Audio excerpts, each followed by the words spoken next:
Hello. Welcome, everybody. I'm Allison Lafferlita. I am the Executive Director for the Nonprofit Resource Hub. I want to welcome all of you, and I want to take Alita's lead and invite all of you to please introduce yourselves in the chat. If you'd like to include your LinkedIn link to your profile, please go ahead and do that so you can all stay connected. We're really happy to have you here this afternoon, and we're really happy to have Michael and Bianca with us, who are going to be touching on some really important information with you. Again, I am Allison Lafferlita. I'm the Executive Director for the Nonprofit Resource Hub. For those of you that are not nonprofit partners with us, I would encourage you to do so. We are an organization that provides support, education, and services to the nonprofit sector, excuse me.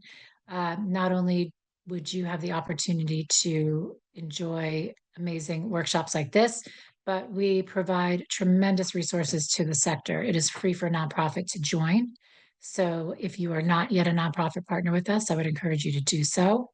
I do want to introduce our speakers today, Michael Bellavia and Bianca Bello, both from Help Good, which is a marketing and communications strategy agency. And what they do is they help nonprofits really make a bigger impact through your social media and your other social impact. So today they're going to be talking and helping you figure out how you can do that. And if you have any questions, we ask that you do put it in the chat today. If you have any questions that you really want to get zeroed in, please make some time to meet with Michael or to meet with Bianca, and they can set up some time to talk with you in depth about your needs. So without further ado, I would like to introduce you to Michael and Bianca. Welcome. Hello. So we're here to talk to you about leveraging social media for fundraising. Next slide. I'm Michael Bellavia, CEO of Help Good. Grew up in Flushing, Queens, and now live in Los Angeles. Uh, we've been doing this work since 2009, uh, really working across the spectrum of nonprofits, foundations, universities, government agencies, anybody that's a do-gooder is a client of ours, really. We're a certified B Corp. I'm based in LA, as I said, and Bianca is based in Brooklyn. Bianca? Nice to meet you all. I'm strategy director at Help Good.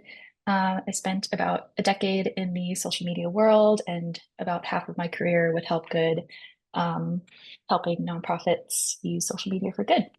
The mix of things that we work on as a full service agency, it's within marketing communications realm, but it's from campaign strategy, branding. Sometimes it's a tight lane, like just run our social media. Other times it's a full spectrum of like agency of record services. So that could be strategy, creative development, website development, developing a campaign, launching that campaign, managing it, managing the earned, paid, owned, partner media channels, and then optimizing it for the long haul. The longest social campaign that we worked on was 15 years on the Smokey Bear campaign. Didn't have a fundraising angle to it, but we've had other campaigns that we're currently working with now, including Ms. Foundation and Acacia Center for Justice, that have fundraising components to it. Some that we've used leveraging influencers, other ones that are just leveraging traditional social, like via a post saying, hey, donate now type of thing. So what we'll cover today is, and we realize that there are a lot of you here. Uh, we were just hearing about the spectrum of the kinds of folks that are on this call. Some of you may be new in your organization. Sounds like there are a lot of small organizations. Sounds like there are some very big organizations, some that might be just fundraising in a local basis. So we have a client like that, filling in the blanks, that's really fundraising focused in the tri-state area, as well as there are some that seem more national in nature. So this may seem, for some of you, this might seem a little high level. We're just trying to address it from a broad audience perspective here. So we'll try to get to how do you develop a fundraising social strategy, setting goals and choosing the platforms that make the most sense for you, how to make the most of the content that you have or can create, and how to work with content creators. So either you're borrowing it or you're like making it yourself. So fundraising. If I had started this off saying, give me money, give me money. Like if you invited people to a party and they just started coming in saying, hey, can I get money? Can you give me some money? Like it's ridiculous. It really starts with kind of building a relationship first, building that kind of trust with somebody, and then you earn the right to be able to ask for like funds from them. It really is the same thing with social. It's the same thing. Whenever you're going into a room, you don't just scream out, "This is what I need. This is what I want. My boss is telling me this is what I." It really is building and cultivating that relationship over the long run, understanding that you're trying to cultivate and build out a value proposition that then and communicate that, and then using that to actually be able to earn the right to fundraise off of that. So, first part of it is what platforms make sense for you. Maybe for some of you, social is not even, and this is the end of the presentation for you. Maybe for some of you, social is not the best platform because you have two people following you. So really, it's about, again, looking at what is going to make the most sense at any given point in time. Next slide. So the social landscape now, I mean, we've been through a lot in the past 5 years, 2 years, 1 year, even 3 months, even. The landscape has totally shifted. So that's a big kind of thing to get at here is social is shifting sand. Uh, so even before all of this, you should really look at what are your owned channels, because we would not consider social is owned adjacent, but this is something that like any given day of the week, the algorithm changes, or there's a new head of one of these places that can sometimes go rogue. So realize that no matter how perfect your strategy is and how optimized it is, it's not in your control to a large extent. Uh, but if we're going down this path of using social, really, it's not like some of these platforms are just for youngsters or for like Gen Z or Gen Alpha or what have you. Really, a lot of these, you can find old folks on TikTok now for sure. So wouldn't necessarily stereotype these platforms. More so by how people are using them. I think you could look at it that way. So Facebook is really mainstream. It's great for paid media targeting if you have a paid media budget. It's not great for organic reach just because the way that the algorithm rewards if you've got deeper pockets. It does tend to be on the older side of the spectrum. We just were talking to one that would be targeting seniors. It does make sense there. Smokey did well when we were working on the Smokey Bear campaign. Facebook was the first place and the strongest place for him. Then also like kind of LinkedIn, TikTok, YouTube. Really, these are now more mainstream. Paid media targeting, great on them. Good organic reach as well. Would say Reddit, not as mainstream yet, but deep conversations. And again, if you have somebody that has a good deal of authority in Reddit, well then, yeah, of course, it would make sense for you to focus on that. But it is great for paid media targeting because you can get very down deep into specific niches that align with your cause. And then maybe these are the others that are out there. Blue Sky now really saw an uptick over this past year. People that are maybe moving off of Twitter and X, moving into Blue Sky. There are some definite, we've worked within the Twitch space as well, frequently, especially if you have something that is leaning into gaming. It's a great place for doing that. Again, great for these kinds of niche partnerships that you might be able to leverage. And this, it's there still. So I don't want to say if you've cultivated a huge audience on X that you should abandon it, but folks are abandoning it. It is a little volatile. There is a good deal of questionable authority building there, really. So where do donors hang out online? That really depends on who your core audience is and who you're trying to go after. Uh, we worked with a client at one point, Children's Hospital Los Angeles. They had it worked with an influencer. They worked with Selena Gomez, and she gave them huge awareness in Twitter at this point, but it was with all these little kids, and they're not huge donors. So CHLA didn't really know what to do with all of these new followers that they got. Uh, so really, a lot of this is also making sure that if you do have an embarrassment of riches, like a Selena Gomez that's tweeting about CHLA and wanting support, you really have to be prepared to know how to leverage these folks that are coming to you. And it really helps though if you have a specific targeted niche audience, if you know who you are in a very tight way, well then yes, it definitely makes sense to focus on a specific platform. So like we do have clients that are really plumbing the depths of LinkedIn, like we're going after uh, lawyers that are specifically around immigration lawyers, and so that helps. And definitely we would play within the LinkedIn space. Or if do you have a big broad audience, and so bringing like you really need to be across all these platforms in a very big way. So that would be more of the traditional mainstream ones like a LinkedIn or an Instagram, or YouTube. And how can you capture their attention? So it's really the core components of storytelling. Solid messaging, solid content, solid ad creative. If you go in with that, you will likely perform well. So does your organization have those kinds of assets? Do you have strengths in those areas? What role does your organization play in the target audience that you're going after in their lives? What would it mean to support your cause? Really meaning for them. Really, it's that value proposition bit that I was talking about is really seeing, you know what, you can't just go out there with like your hat in hand. It's what do they really want to hear? Is it great storytelling? Is it really that you have made some big impact? Is it that they want to see that you're taking on this administration in some way, that you're one of the strong voices? It'll vary based on what organization you are working for. And what is it specifically that your organization does versus anybody else out there that is also addressing that cause? They want to know what makes you special, really. And so that's going to start with setting goals really for you. And I'll pass this to Bianca at this point.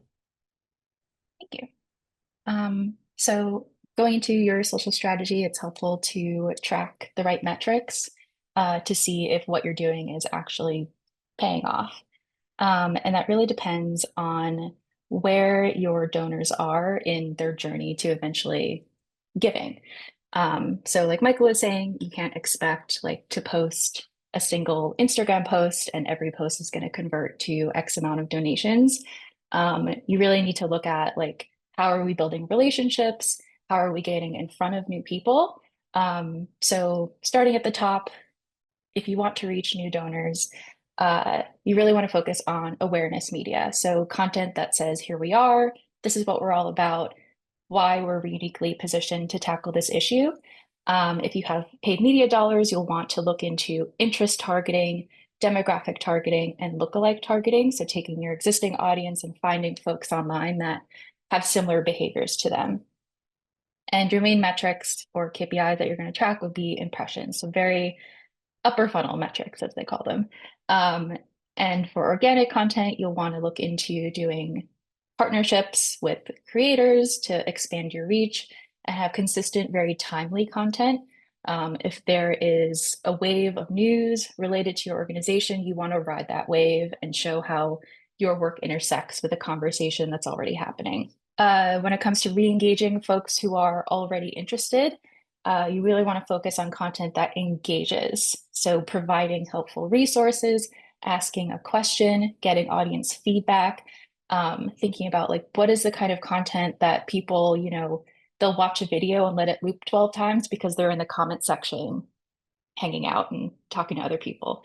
So thinking about what kind of content that your donors are actually engaging with on the platforms and leaning into that. When it comes to paid media, you want to look into remarketing site visitors. So these folks that have checked you out and started to notice you, how can you get in front of them again? As for metrics, you'll want to look into clicks, engagements, lead generation, which we're going to get into in depth later in this deck. And organically, you want to put out content that shows your thought leadership and consistent, valuable content. So what do your donors care about? What are they looking for? What do they want to hear and see? What questions do they have? You can answer them. And then finally, when it is time to give, you have a solid, firm call to action. This is where you want to retarget your closest audiences. If you start targeting completely net new audiences with an ad that is focused on conversion that says, hi, here we are, will you please give us money? The cost for conversion is going to be really high. Whereas if you retarget your closest audiences, it's going to be a much more efficient use of your dollars if you have a paid media budget. So when it comes to paid media, you want to remarket your email list, remarket people that have engaged with you, and focus on conversions and return on ad spend. And when it comes to organic, you want to have an urgent call to action with a very tangible, impactful ask. And also focusing on email, which we'll get to later in this presentation. So short-term and long-term fundraising, they go hand in hand. We should be doing both ideally. So short-term reactive fundraising, that's when there's a very timely action for people to take. It's a crisis response. It's even a thing like Giving Tuesday, I consider to be reactive. It's a holiday. So when it comes to reactive fundraising, where you say we have an ask right now, again, you want to track those lower funnel metrics of clicks and conversion and target your lower funnel audiences that have already heard about you and are already familiar with your work. Long-term donor building is more of those upper funnel metrics. So engagement, lead generation, look at awareness, really getting people familiar with you so that when it's time to give, you have an audience to mobilize that already trusts you. So reactive fundraising, it's a great way to activate your audiences when there's an issue, when your issue area is already top of mind, if there's something in the news, again, riding that wave and saying, this is an issue and here's how we're fixing it, help us now. And it's a great way to spread the word fast. Social media moves very quickly, which can be a challenge to keep up with, but it's also a really great tool to leverage, because if there are already, thousands of people talking about your issue, you can get in front of them and show them, don't just be in crisis complaining on Twitter, like this is how you can actually help solve this issue. However, if you only operate in the short term, your results are going to be kind of sporadic and out of your control because you're constantly reacting. So you can't really plan for that, which is not ideal. Some reactive tactics, thinking about influencer partnerships with creators that represent your donor personas. So if you want to reach parents, work with a parent that has a big following. You want to do some targeted ads, emails, organic content that has very time-sensitive, tangible goals. So if you're, for example, if you're like, hey, my funding is being cut by this date, help us raise this much to close the gap, that's very tangible. People can understand that. Rather than saying like, let's solve this systemic issue, which ultimately you're working towards, but it's just hard to wrap your head around. So tangible, time-sensitive goals can be really helpful. And then one piece of advice we would give is to avoid in-platform donor tools. Like Meta has some fundraising tools, but the data is not necessarily always shared. So you won't really get the contact information of your donors. So we would recommend, instead of using a Meta fundraiser, to drive people to your website where they can provide their, contact information so you can start building relationships. When it comes to long-term relationships, social media is a great way to stay top of mind outside of these rapid response moments.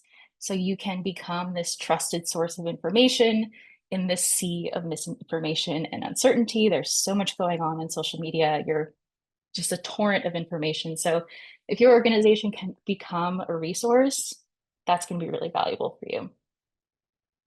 And you can also, over time, demonstrate your values, build trust, and own this narrative and donor cycle. So it's not so, knee-jerk reaction to whatever's happening in the news. And over time, this means better donor retention. So folks that will stay with you for years and years instead of just giving $50 and never hearing from you again. Some common long-term tactics, so doing always-on paid media, so evergreen targeted awareness and lead generation campaigns, just getting yourself out there in front of your target donors can be really helpful. Establishing long-term influencer relationships, so creating long-form content instead of just one-off videos, creating content series, really giving creators the chance to explain your issue more deeply to their audience. And then content producing regular content that your donors are looking for and shows your impact can be really helpful just to consistently stay in the feed.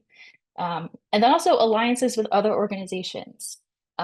This can be really helpful because there are organizations that intersect with your work. Maybe your services complement theirs, and so you can build awareness with their audiences and start building solidarity together, especially if you're local, can have a really big impact.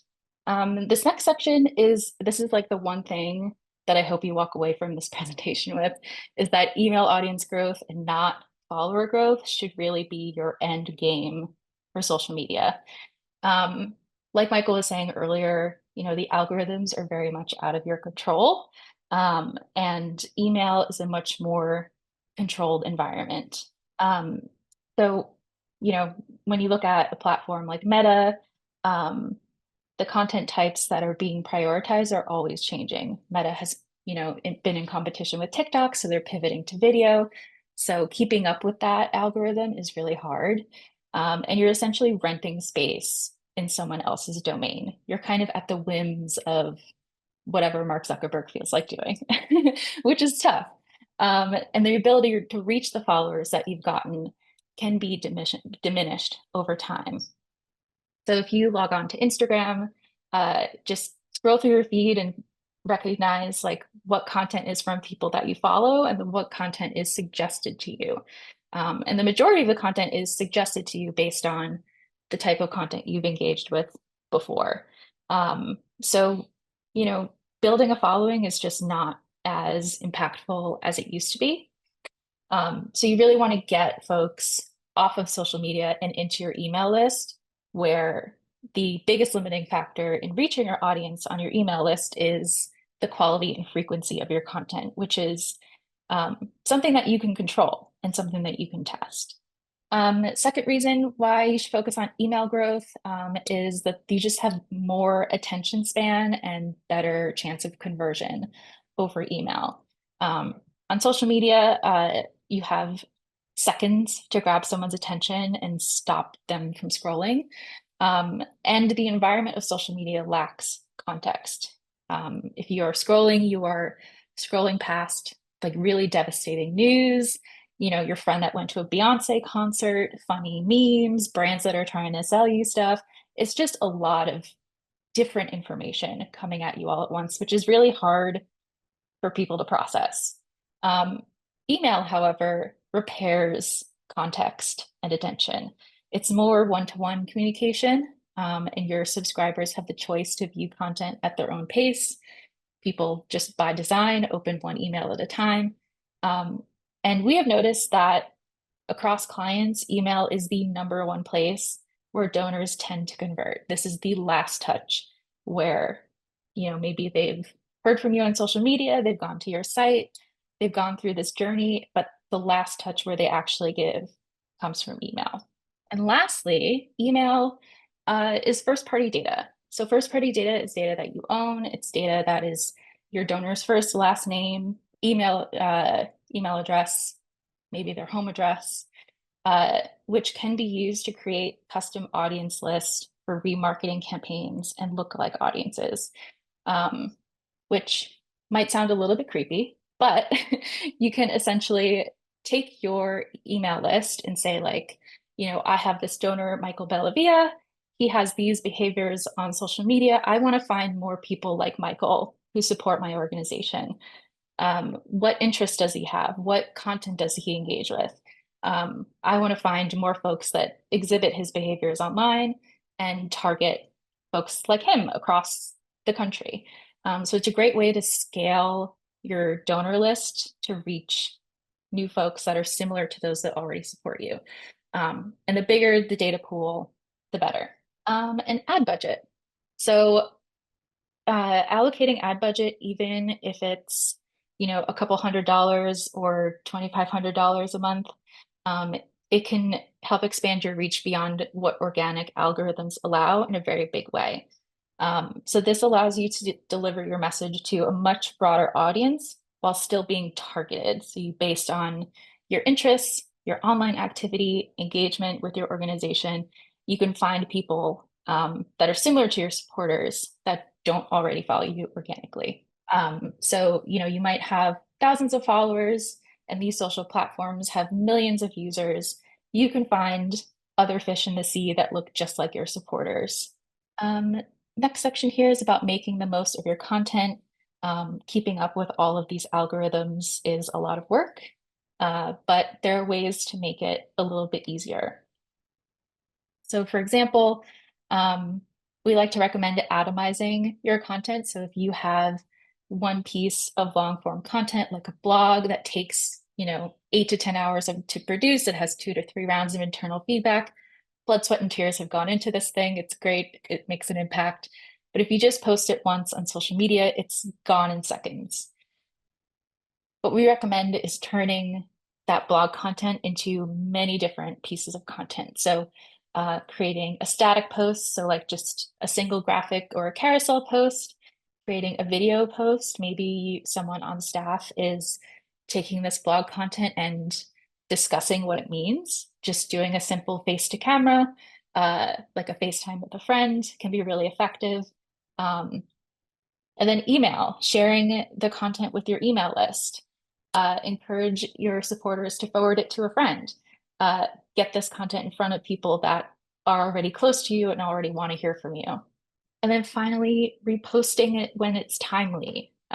So putting a piece of content up on your site when it comes back into the news, bring it back out, send it back out to your email list, create new content with it. It's still relevant. You still have really smart insights in this piece of content. Resurface it when it's timely. Next thing you can do is actually create content from your audience feedback. It can be, more fun to get audience feedback and turning their feedback into content that they know that they have had an input on. So for example, you can poll your audience. Pretty much all the major platforms have ways to put out a poll just to ask a question and get some response. You can create content about the results. Did they surprise you? Did they, represent a trend that you expected? There's also a way to do Q&As. Instagram stories is really great for this. They have a Q&A sticker where in your stories, people can just ask you anything or ask you a question about, your work or really anything that you want to get their feedback about.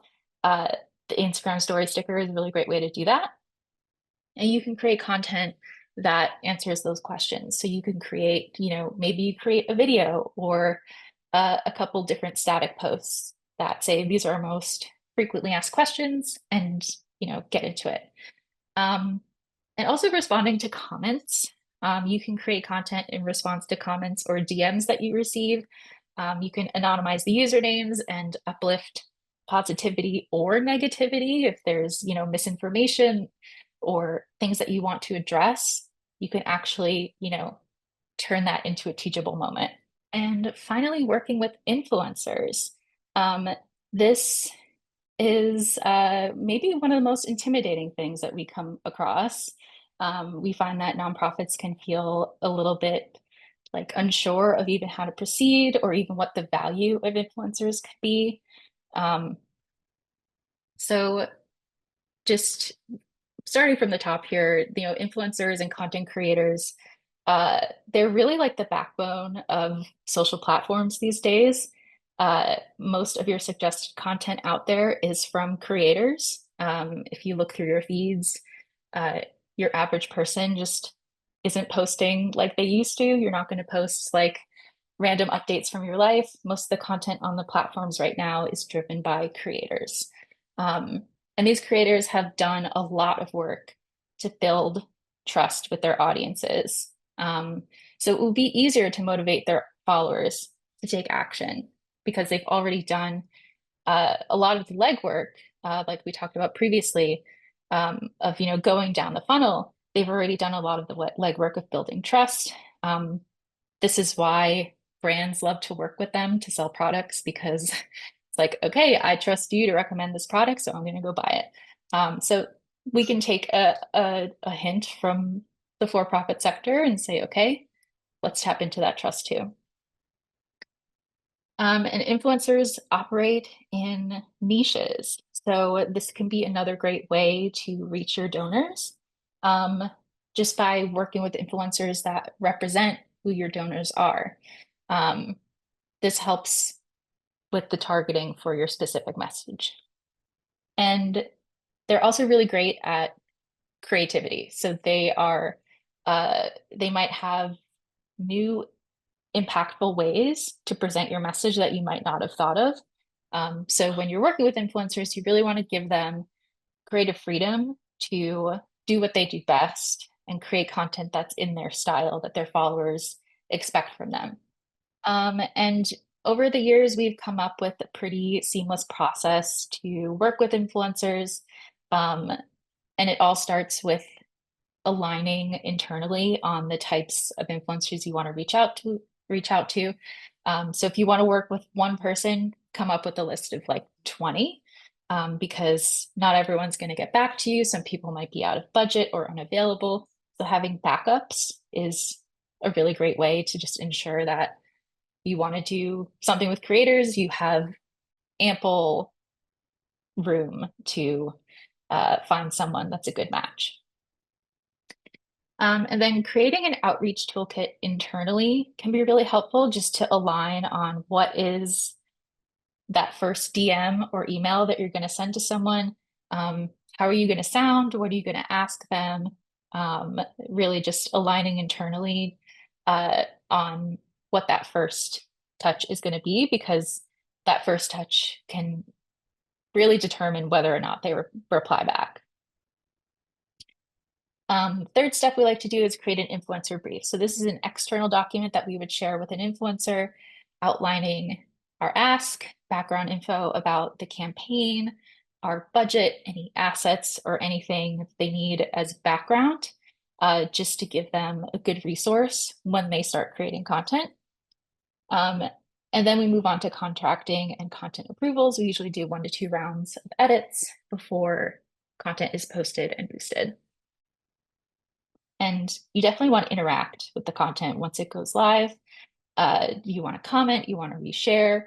If they're doing content on Meta on Instagram, you could do a collaborative post so that you can see all of the metrics on the back end. And we wanted to share just a specific example of this for Acacia Center for Justice.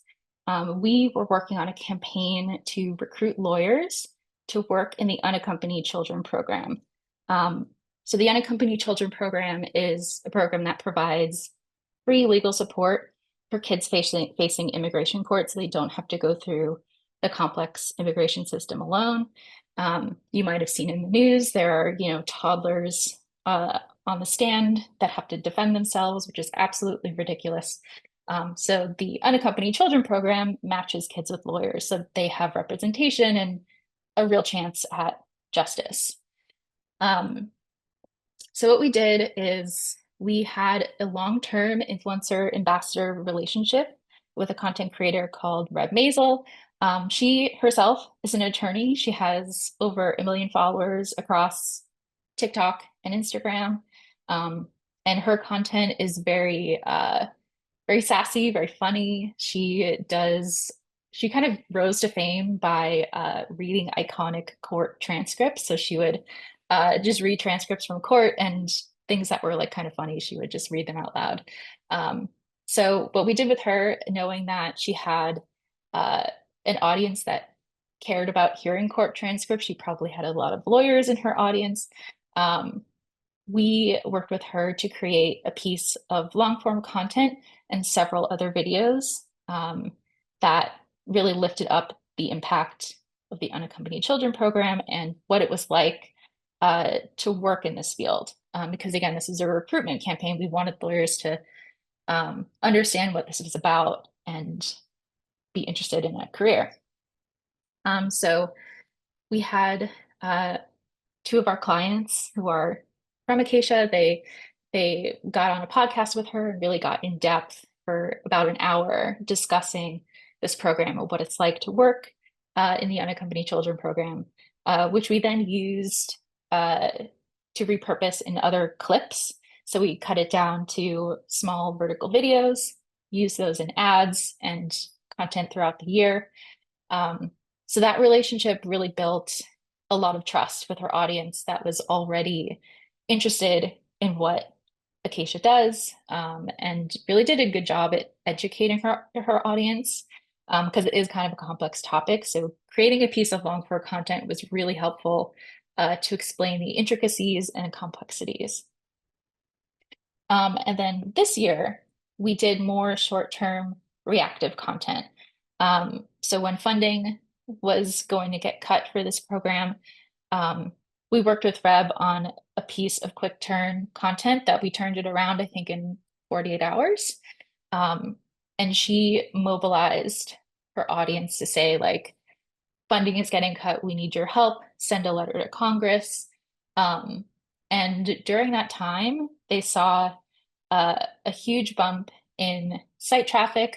They had millions of views, thousands of engagements and comments, big bump in email list growth, and 130,000 letters were sent to Congress. So this is really like you built this relationship with this audience, you've built trust with this creator, and when it comes time to mobilize, people were ready. Um, and the call to action was to send a letter to Congress. And she kind of just offhand mentioned, also make a donation. It wasn't even the sole focus. But in 24 hours, people donated about $80,000, which was unexpected and huge. But it really shows that, like, if you choose a creator that is in your niche and you have a relationship with them, you can do a mix of long-term relationship building and short-term mobilization to get really great results. So with that, I think we can take some questions in the chat. I've already started replying to some of them there, but feel free if anybody has any questions here to go for it. Or have people had success stories that they can share of things that they've found that have worked for their organization on social with respect to fundraising? Something we didn't spend a lot of time on, but peer-to-peer kind of fundraising can be a great opportunity on social. Michael, I also think I'm reading some of your comments here, and I'm not sure if everybody's reading along, but I do think it would be helpful if you did address the AI question where you say AI helps speed up and scale content. Would you mind sharing that verbally with the Sure. group? I think especially if you're look, I think even on our team, and maybe even between Bianca and myself here, there's probably a spectrum of thought on the implementation of AI and the value of it. Uh, I think for some, they're at one end that it is not something that you should lean on too heavily, because especially if you're focused on equity-based storytelling and equity-based work, uh, involving a robot in the midst of that may not be truly working towards more equitable conditions for all. But if you're the marketing slash development slash secretary slash whatever at your small nonprofit and you're trying to get things done, can you ask ChatGPT with the right prompts? Can you give me 10 social posts that I could use based on a historical database of social posts that you provide it with that are similar in nature? Yes. It just takes uh, some ingenuity with respect to giving it some reference points, because otherwise it's only if it's garbage in, it will be garbage out. So you have to ideally have prompted it with a good deal of information that then it can then provide you with uh, material that would be relevant to your audience. Likewise, you could do that with around imagery. Uh, but again, we know, like, if we're using stock photos on our for our clients, there's going to be umpteen other stock photo other nonprofits using those same stock photos. So at a certain point, you just will not, it won't resonate. And the same thing with AI. If you're talking about human-based storytelling, and then you have like some AI version of this person that we're representing, it's just not it's just not going to fly as much. So it really, I think you have to use it judiciously if you are going to use it, but it can give you the ability to, even if you're not going to use it for the end social post that you use, but if you want to use it for brainstorming, I think that would be a better use if like you're really stuck on something in terms of how to communicate it. I think it could definitely help with that as well. Thank you. I think there's another question in the chat. Daniel, I'm surprised to learn that you recommend to drive people towards the email list. At a previous organization, we had an email list of 50K and only 1 to 2% of people were opening the emails. How can you reach people when open rates are so low and people are inundated with emails? So I think broadly, our uh, our thought is in what I had also dropped in that chat, that owned versus rented bit, that first off, we would go and have you focus on building out your owned channels because algorithms can change at any point. I mean, we've worked with multiple clients where they were building out an X profile and had invested so much money in terms of getting followers from it. And then it turned into a craptacular kind of experience. And so, was all that money worth it to invest in somebody else's fortunes versus your own? So I think some of that is like just getting around the algorithm. That said, a 1 to 2% open rate, that really is abysmal. And do we think that that then would be the only thing that you should do? No. Then I think it would be a matter of testing, digging into that, seeing how active are those people, really getting a survey out of them and digging in deep as to why are only 1 to 2% of them? Like, were you varying the creative? Were you varying the kind of the approach that you had? I really want to look closer at that email strategy as to why that open rate was so low. And then maybe it's augmenting the information that you have on those people. In that list that I provided, email isn't the only kind of owned platform. Maybe some of them would reply better to a text-based campaign and doing SMS work with them. So yes, not everybody wants to be emailed on a regular basis. I get inundated by it, so I get it. Uh, I'm still working towards zero inbox, but that's never going to happen. Uh, but I'd say I would, for in that case in particular, I'd want to dig in a little deeper to look at why is it so low and how long has it been that low. Yeah, and I think also looking at like where did those emails come from? If you have a list of 50,000 people, are they people that came to an event and didn't really know what they were signing up for? Did someone earlier buy an email list? Which, you know, if you're out there buying a list, those people aren't necessarily opting in or understanding exactly what they're signing up for. So really thinking about like where did those people come from? Why are they not active? And sometimes if your list is dead, it is worth it to build a new one. Because 1 to 2% is just, you're not even on their radar anymore and they don't know who you are or what's going on. So it could be worth looking into, you know, building a list that is actually engaged. I see a comment about that from Nicole, tips on identifying users, thinking out of the box of who to target. Um, so there are some tools out there that will find creators for you. But really, if you are online a lot, it will be really apparent, you know, the types of creators that are posting about parenting content or posting about, um, you know, whatever your donors really care about. It really comes down to understanding um, what is this persona of your donor, and looking into like TikTok and Instagram have really great search filters where you can put in a keyword and see the top content that comes up, um, and see, you know, if you see a couple creators, look at who they're following, look at who they're interacting with. Sometimes it is a little bit manual, um, but it's definitely worth it to find these very niche folks, like a Reb Maisel. That was someone that we found just by searching for uh, lawyer talk on TikTok, and she came up a lot. In addition to other influencers that we've worked with that also came up on hashtag lawyer talk. on TikTok. So yeah, just doing keyword searches and understanding what your donors, who they are and what they care about, and doing keyword searches around that and seeing who pops up.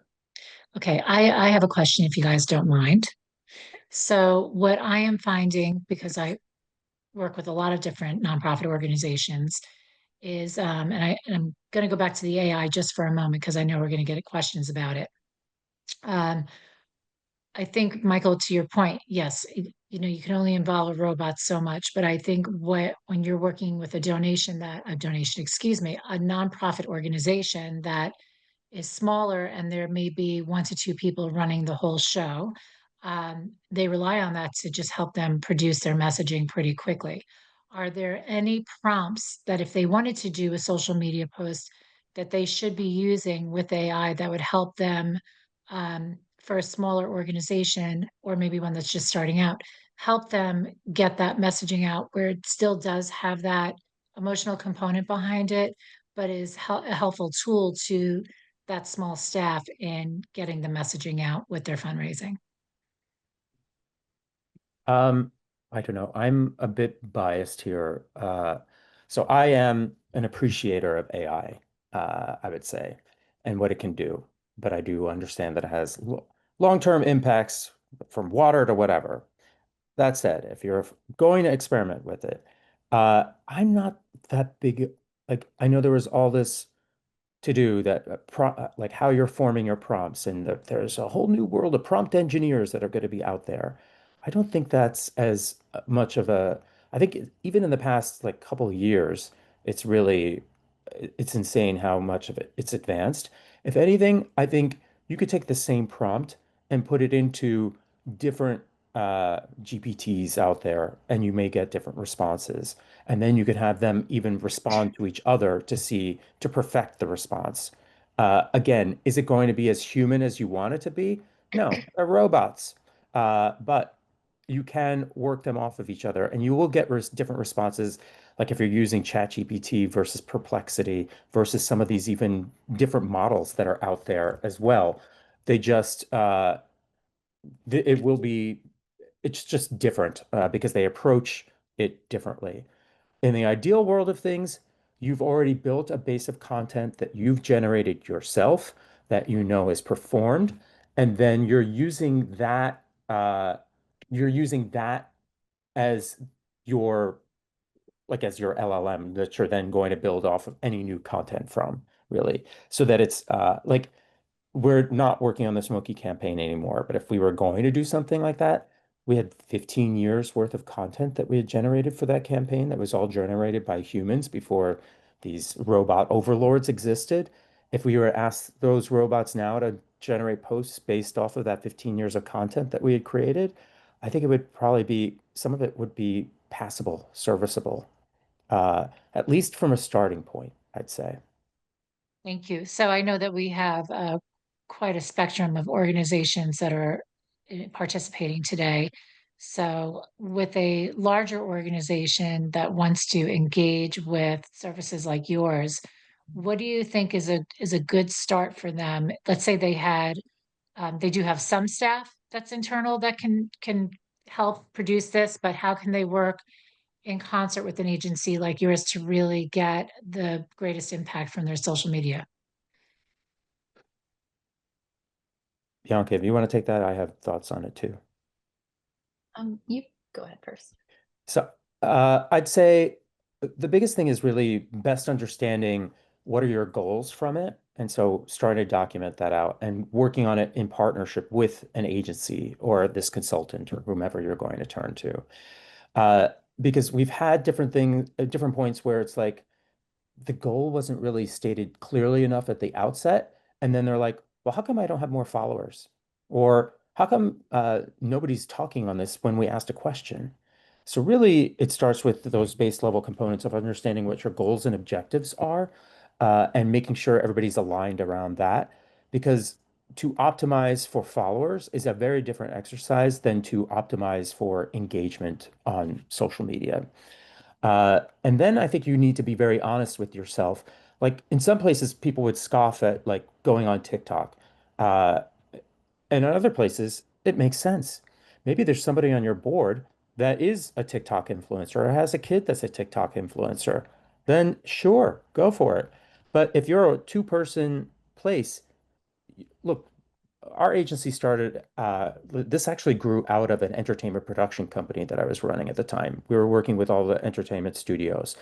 And what I was seeing, and this goes back 15 years ago, but what I was seeing is with the advent of social media, everybody had to become an entertainment studio to an extent. Everybody had to be an entertainer and had to like start producing content on a regular basis. This was not what nonprofits did. This is like a whole new program almost, where you're now having to be a content generator, a storyteller on a regular basis. It's overwhelming the amount of material that you are supposed to be generating on a regular basis. That said, if you're a one, two-person organization, you cannot generate all that content and service 15 different social media platforms. Get real.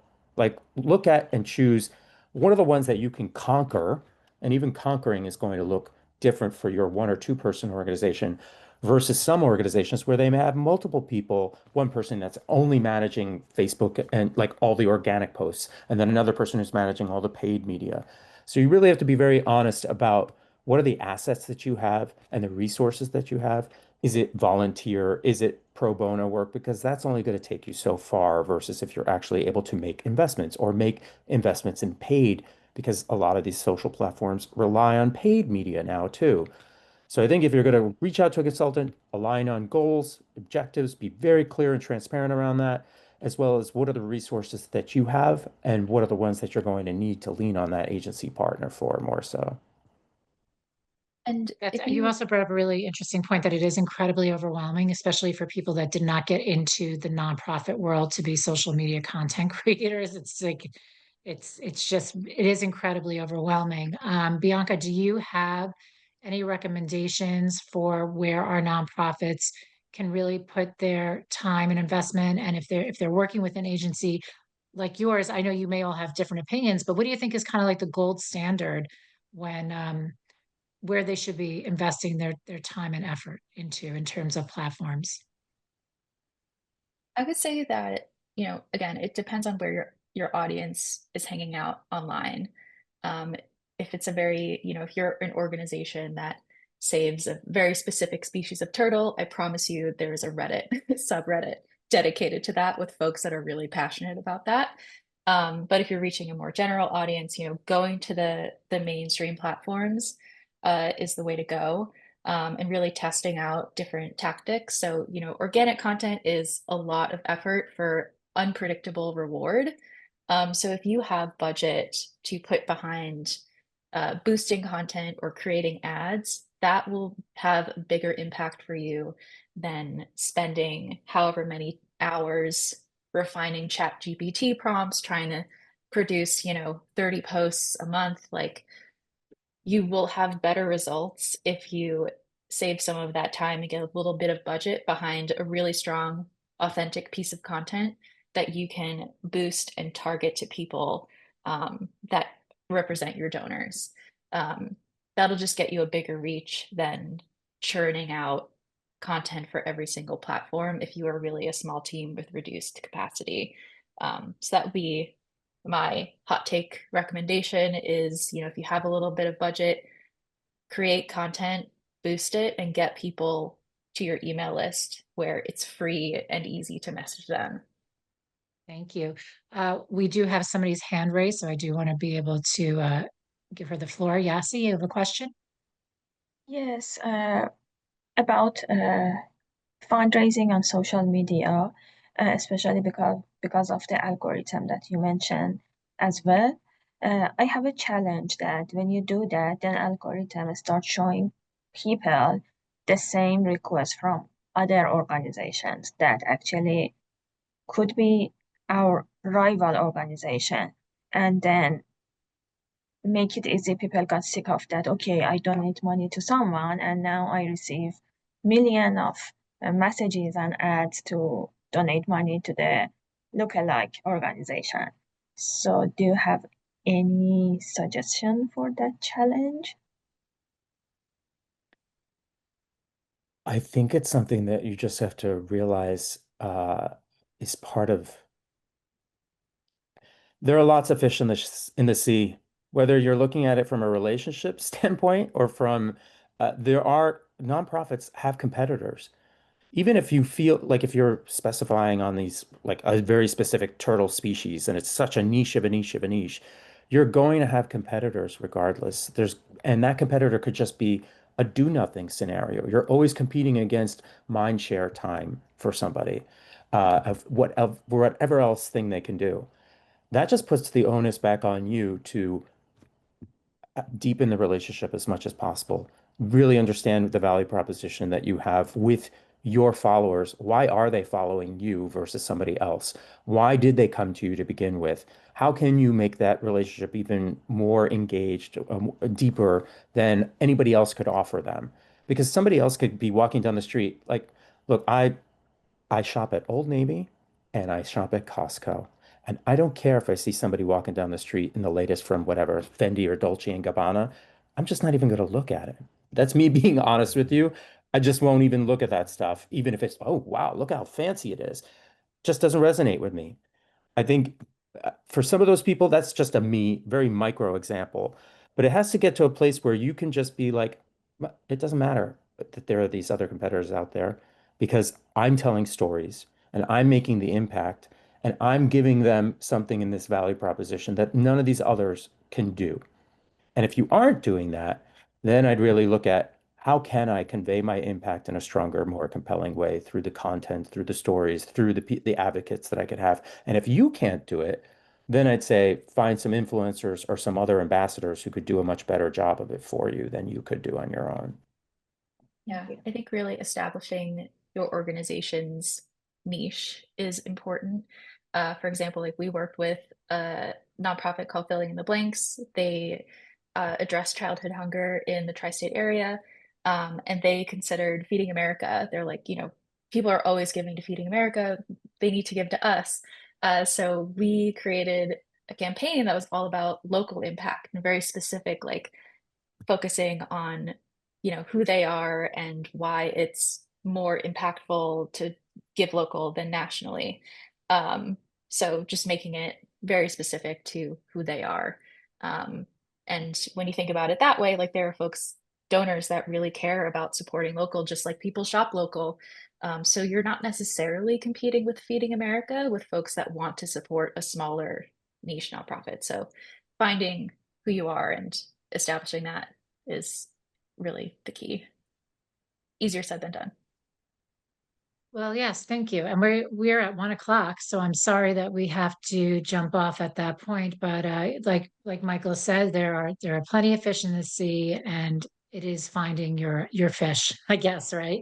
So I want to thank you both for your time, your expertise, what you contributed today. I do want to encourage our nonprofits to please reach out to Bianca and Michael for more information. I think that this is just a small snippet of how they can help support you.